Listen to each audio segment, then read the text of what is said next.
अस्सलामु अलैकुम रहमतुल्लाह। अच्छा, आज मैं जो ये वीडियो बना रहा हूँ वो income tax withholding transactions guide के नाम से है।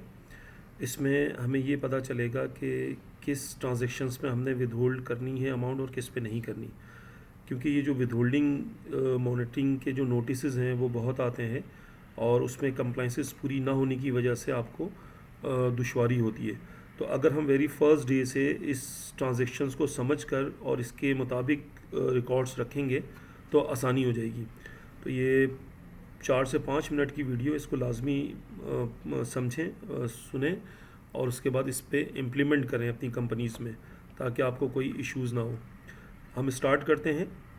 परचेज़, जब भी आप एज अ इंडिविजुअल यूपी अपनी फर्म बनाते हैं या प्राइवेट लिमिटेड बनाते हैं तो देखा जाता है कि आप क्या क्या ट्रांजैक्शंस करते हैं। डेफिनेटली आप कोई भी बिज़नेस कर रहे होंगे तो परचेजेस कर रहे होंगे। परचेजेस भी दो तरह की होंगी, एक गुड्स और एक सर्विसेज।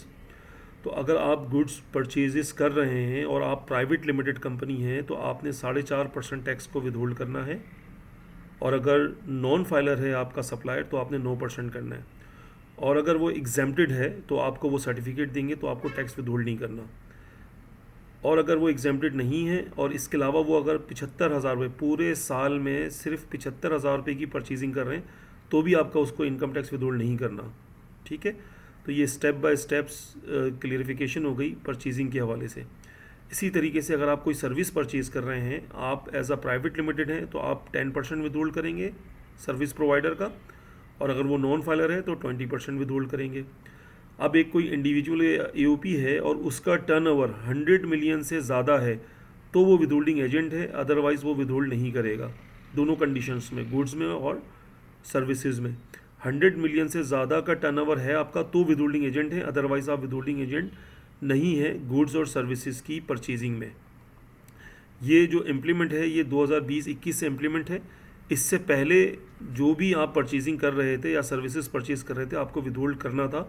क्योंकि आप सेल्स टैक्स में रजिस्टर्ड थे। तो ये परचेजिंग के हवाले से मेरी बात कंप्लीट हो गई है। अब आ जाते हैं सैलरी के ऊपर। सैलरी पे हर बंदा जो है वो विदहोल्डिंग एजेंट है।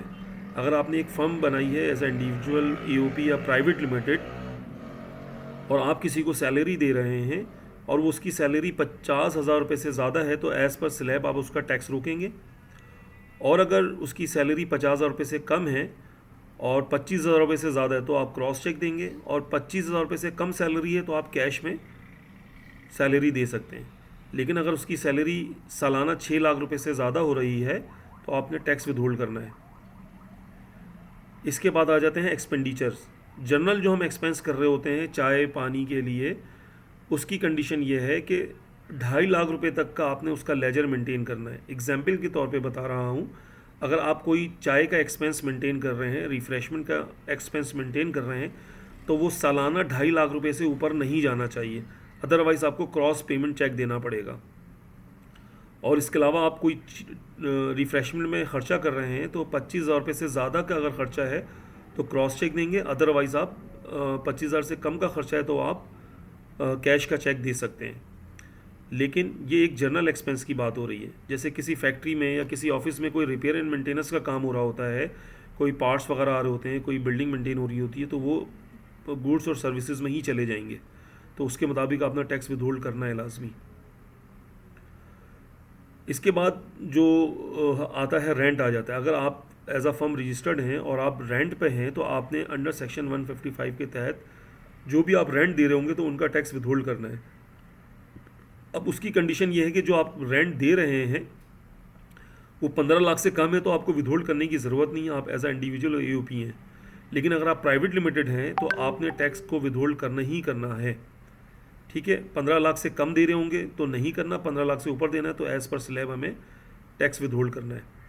इसी तरीके से जो फर्म्स एज अ इंडिविजुअल या प्राइवेट लिमिटेड रजिस्टर्ड हैं और वो सेल्स कर रहे हैं, जब वो सेल्स कर रहे हैं और वो मैन्युफैक्चरर और इम्पोर्टर हैं और वो सेल्स कर रहे हैं होलसेलर डिस्ट्रीब्यूटर को, तो 0.1% विदहोल्ड करेंगे। और अगर एक बंदा जो एज अ होलसेलर रजिस्टर्ड है और वो सेल कर रहा है डिस्ट्रीब्यूटर को, डीलर्स को, होलसेलर को, तो 0.5% विदहोल्ड करेंगे। ये सेल्स के टाइम पे ये काम करना होगा आपको। इसके बाद आ जाते हैं ट्रांसपोर्टेशन। अब आप कोई भी बिज़नेस कर रहे हैं और आप किसी ट्रांसपोर्टेशन की सर्विसेज ले रहे हैं तो आपने उनका 3% विथहोल्ड करना है। अच्छा, इसके अलावा जो टैक्सेस होते हैं, टैक्सेस के ऊपर जो भी आप टैक्स अदा कर रहे हैं या बिजली का बिल अदा कर रहे हैं, गैस का बिल अदा कर रहे हैं, उसकी अमाउंट का कोई लिमिट नहीं है। आप वो चाहे कैश पे भी दे सकते हैं, क्रॉस चेक भी दे सकते हैं, उसके ऊपर टैक्स विथहोल्ड नहीं करना आपने। तो ये ट्रांजैक्शन वाइज मैंने आपको बताया कि किस किस पे आपने विथहोल्ड करना है। कोई भी बात आपको समझ में ना आए तो प्लीज़ मुझे कॉल करें इंडिविजुअली, मैं आपको उसका रिप्लाई करूँगा। Thank you.